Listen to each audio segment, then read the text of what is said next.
वज्र अस्वद का, और ये फोटो भी देखना। अस्सलामुअलैकुम रहमतुल्लाहि व बरकातुहू।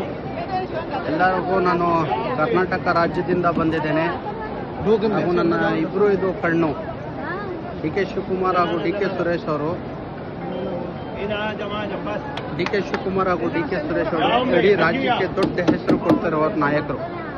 ಅದಕ್ಕೆ ನಾನು ಇವತ್ತು ಡಿ ಕೆ ಶಿವಕುಮಾರ್ ಅವರು ಈ ರಾಜ್ಯಕ್ಕೆ ಮುಂದೆ ನಮ್ಮ ಕರ್ನಾಟಕ ರಾಜ್ಯಕ್ಕೆ ಮುಖ್ಯಮಂತ್ರಿ ಆಗಲಿ ಅಂತ ಪ್ರಾರ್ಥನೆ ಮಾಡೋಕ್ಕೆ ಮಕ್ಕ ಮದೀನಾ ಬಂದಿದ್ದೇನೆ. ಇದು ಮಕ್ಕ ಅಂತಾರೆ, ಇದು ನಮಗೆ ದೇವರು. ಅಲ್ಲೂ ಇಡೀ ಪ್ರಪಂಚದಲ್ಲಿ ಯಾವ್ದಾರ ದೊಡ್ಡ ದೇವಸ್ಥಾನ ಐತೆ ಅಂದರೆ ಅಲ್ಲೊಂದು ದೇವಸ್ಥಾನ ಇದೆ, ಕಾಬಾ ಅಂತಾರೆ. ಇಲ್ಲಿ ಬಂದು ಯಾವ ಅರ್ಕೆ ಅಂದ್ಕೊಂಡು ಹೋದ್ರೂ ಕೂಡ ಆ ದೇವರು ಶಕ್ತಿ ಕೊಟ್ಟು ಕಾಪಾಡ್ತಾನೆ ಅಂತ ಒಂದು ನಂಬಿಕೆ ಮುಸಲ್ಮಾನರದು ಅಲ್ಲ, ಇಡೀ ಪ್ರಪಂಚದ ಜನರದು.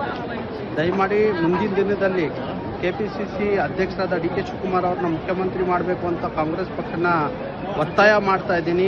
ಈ ಸಂವಿಧಾನದಲ್ಲಿ ನಿಂತ್ಕೊಂಡು, ಈ ಅಲ್ಲನ ಸ್ಥಾನದಲ್ಲಿ ನಿಂತ್ಕೊಂಡು ನಾನು ನಿಮ್ಮ ಹತ್ರ ರಾಹುಲ್ ಗಾಂಧಿ ಹಾಗೂ ನಮ್ಮ ತಾಯಿಯಾದ ಇಂದಿರಾ ಗಾಂಧಿ ಕುಟುಂಬದವ್ರಿಗೆ ನಾನು ಮನವಿ ಮಾಡ್ತಾ ಇದ್ದೀನಿ. ಮುಂದಿನ ದಿನದಲ್ಲಿ ಡಿ ಕೆ ಶಿವಕುಮಾರ್ ಅವ್ರನ್ನ ಮುಖ್ಯಮಂತ್ರಿ ಮಾಡಬೇಕು ಅಂತ ನಾನು ಪ್ರಾರ್ಥನೆಯೂ ಮಾಡಿದ್ದೇನೆ.